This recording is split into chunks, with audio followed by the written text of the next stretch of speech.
Hi guys, Brant here, and welcome to another commentary video. Though I don't feel like this one is going to be too much of a commentary video. This one may err more to the side of a rant video.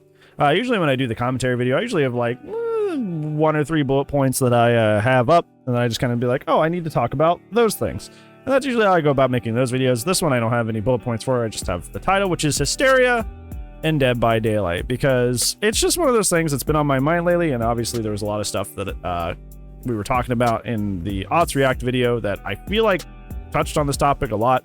So I kind of want to break down more just the topic of, you know, what hysteria is, people reacting that way in Dead by Daylight, what we do about it, what we don't do about it, that sort of thing. And I'm just going to talk about it because it's just been something that's been on my mind for a long time.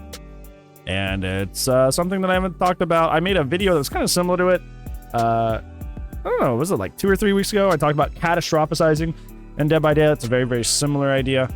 But I don't know, with things recently, especially with like a whole main for this conversation, I feel like hysteria has been definitely a thing in Dead by Daylight more now somewhere than ever. But I'm gonna stop ranting, or I'm gonna continue ranting. But we're gonna get straight to the meat and potatoes of the video.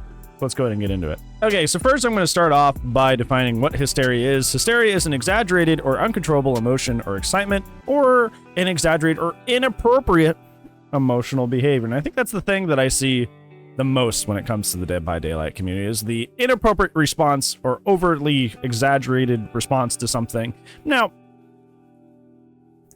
everybody exaggerates. It's a thing. It's a thing that most people do. It's actually more rare that I find somebody that doesn't exaggerate as compared to somebody who, you know, does exaggerate. Most people I know in life exaggerate, but most people exaggerate in very, like, minute and very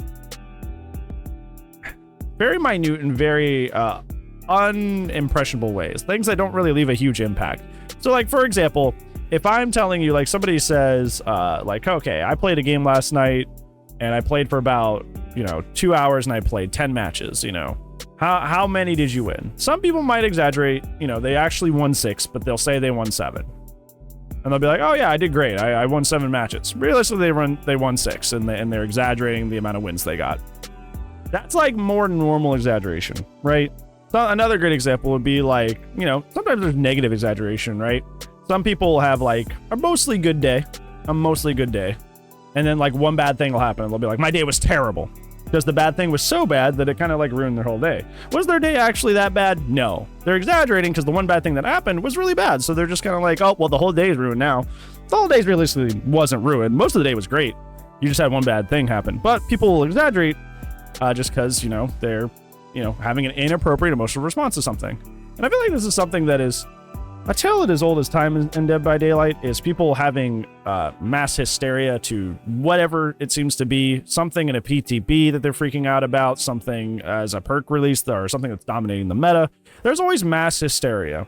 And I think that's the thing that was brought up yesterday in the odds video, was that I was dogging on people because a lot of people hysterically react to things that happen in the PTB. The whole point of a player test beta is that we can test things, and then behavior can take that feedback, look at it, and be like, what worked and what did not work. Usually when I go through player test beta, I always make a video immediately the day after, talking about my impressions. I'll talk about things I liked, talk about things I disliked, and then things I'm worried about, things we need to keep an eye on. And that's the way that I always phrase it, is that it's something we're worried about, it's something we need to keep an eye on. However, if you go to the DBD social media space, whether that be other YouTube videos, DBD Twitter infamously, or Reddit, even worse, a lot of it is, this perk's going to ruin the game. If this perk hits live, it's going to ruin everything. If this character change goes through, this character's going to be absolutely ruined. Nobody's ever going to play her ever again. Stuff like that. Just very, very aggressively emotionally charged, just way over the top, way exaggerated, way inappropriate responses to whatever is happening. I think it's just interesting, just at least from my perspective. It feels like a lot of us are really living in like the era of old Dead Hard, DS Unbreakable, and stuff like that. Like the era where perks really did actually dominate the game, and they did so for basically no input whatsoever. Like old Dead Hard was ridiculous, and it was the strongest thing that's ever been in this game. Literally just free distance, free invincibility, just because you got hit. Like that's crazy. That's crazy. Like that's like turbo intense. That was literally dominating the game, and it did for like 6 years. They did for like 6 years. They didn't touch that for forever. forever. They didn't touch that stuff for like forever. Most of the game's life cycle since David King came out, that perk was out here ruining the day of killers every single day. And it was almost on everybody, every single team. It was disgusting. Absolutely disgusting. But I feel like we're still, a lot of people in the Dead by Daylight community mentally are still living in that era.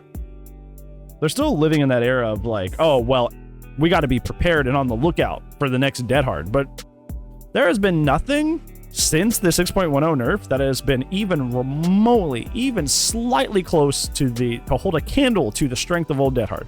There has been nothing in this game since that change that has ever even held a candle to that strength. Not even got remotely close. But you wouldn't be able to guess that based on the reaction of people, every single perk PTB, every single change, because people still react with people still react hysterically as if every new perk that's going to come into the game is, you know, old Dead Hard, or every perk that is currently meta in the game is old Dead Hard. And it's just silly. It's just like Hysteria's definition, it's exaggerated and it's an inappropriate response that does not fit the reality of what is actually happening. So that's where it gets into like a messy, murky place on like what we do with that. Because I feel like a lot of like, it basically boils down to two things. Don't engage because that makes you as bad as they are. But if you engage, you're being as emotionally irrational as they are. And it's kind of like a lose-lose, right?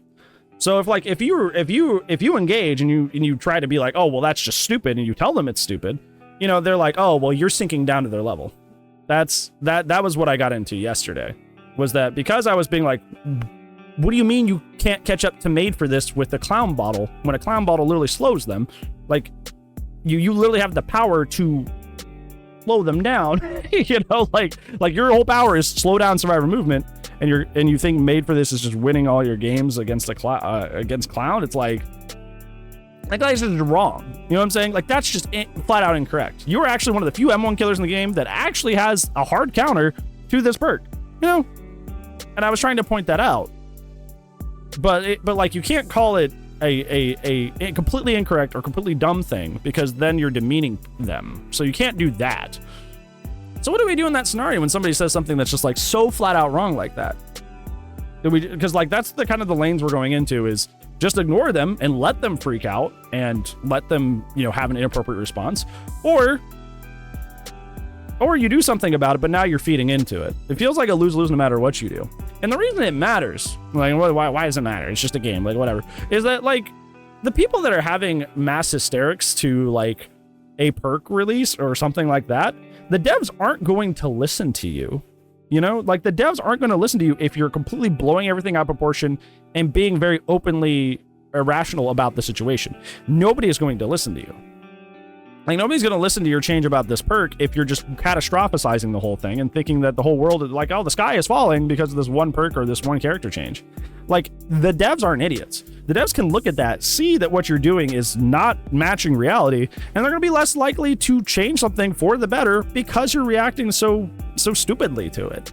And so that hurts us all as a community in general, and also feeds into the general like perception that the community, that like other communities have of ours, is that the DBD community is just a bunch of whiny babies, and they're not wrong. They're not wrong about that. And that sucks. That sucks that like most people know the DBD community is a bunch of immature children. And it's not even actually children most of the time. It's actually grown people. It's grown adults who are just saying off the wall frantic things for like no reason and getting way too invested. Just like way too invested. And like, that's not a good look. And that means the devs aren't going to listen to us. That means people outside of our own gaming sphere aren't going to listen to us and take us seriously. And it's just, it does harm. I mean, even not even just from a sense of like being taken seriously, but just like emotional turmoil, you know? Like, I want to be able to like when I was in the fighting game community, I would open up the Twitter for the FGC, and it would be like funny jokes, cool fan art, new text to learn on a specific character, cool tournament matches, like going down, like when I only had like when I only did the fighting game stuff, and that was what I would open. That's what I would mostly see on social media, is that sort of thing. I open like DBD social media, whether it be YouTube, Twitter, whatever, and it's just negativity the whole way because of just this hysteria that people have with this game. It's negativity the whole way. Most of the things I see related to DBD when it comes to Twitter, when it comes to YouTube, is like, this perk's bad. I just teabagged this guy. Oh my gosh, I made this streamer rage quit. You know, it's like, it's just negativity all the way down the line. And it's just people overreacting and just being weird. And it's just, what do we do about that? What do we do about that? I think that's like, it is mostly an open-ended rant, but I think that's like kind of like what I want to levy. That's what I want to ask, because it's something that I'm not doing well.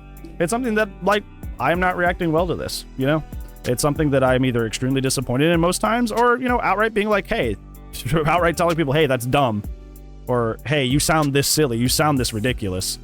And you know, what do we do? What is the option then? What is our alternative? What do we do to kind of like calm down the DBD community? Or can we? No question. Can we? Can we even calm down the DBD community? Is it just a runaway train at this point? I don't like that answer. I don't like that answer with anything. I don't like just kind of going, yep, there's nothing I can do about it. I want to do everything I can up until I am no longer able to help in any way possible. I want to do everything I can and say, well, I did all I could. I want to follow that all the way to that point. I won't give up until I'm at that point. So what do we do to try and like stem this kind of like hysteria, and how do you calm those people down? Or can you? How do we generally have an air of responsibility to kind of keep things as realistic as possible, and kind of also realistic or also respectfully say, hey, you're just flat out wrong, and the things you're doing are, that thing you're doing is a very inappropriate response to this. It is not that big of a deal. You need to take a chill pill. You need to relax. Because it is something that has just kind of infected the DBD community. It feels like I can't, like I said, can't open Twitter without seeing it. Can't get on YouTube without seeing it. Everybody's overreacting to everything, and like nobody's pulling the reins on anything. Nobody's pulling the reins back on that. So what do we do? Or do we do anything? Do you have any ideas or thoughts? Because I would like to know how to, you know, how we as a collective community can try and handle this better. Because it's not something that seems to be going away. It's not seemingly something a lot of people are doing something about, and it's something that like I need better ways to adjust and confront.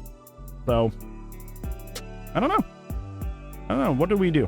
Let me know down in the comments below. And that's gonna be it for today's rant video. Thank you so much for watching, guys. But I do upload daily, so I will see you tomorrow. But if I do not, I'll see you when I see you. Goodbye.